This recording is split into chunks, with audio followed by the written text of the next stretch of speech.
When we were looking for this place, we were looking every second weekend for a year.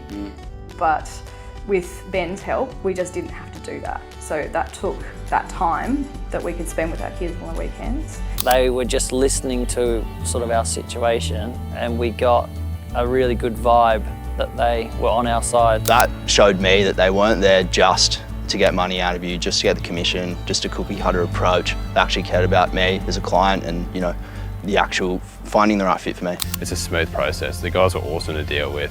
Like, kept me in the loop, phone calls, emails when I needed it.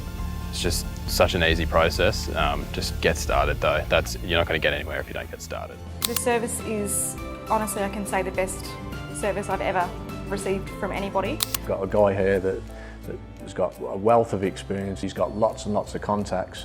So the fee that you pay for Ben to source a property, you more than get back at the other end. I get asked all the time, like, what, you know, might be parents, it might be other friends and stuff, so like, why'd you spend so much money? But then you sort of explain these fundamentals that the guys talked about, and it just puts you at ease. Like, it's so much easier. My advice would be don't wait as long as I did. I think I knew about Pumped On Property for 3 years before I actually made the jump and worked with them, and my biggest regret is not doing it sooner.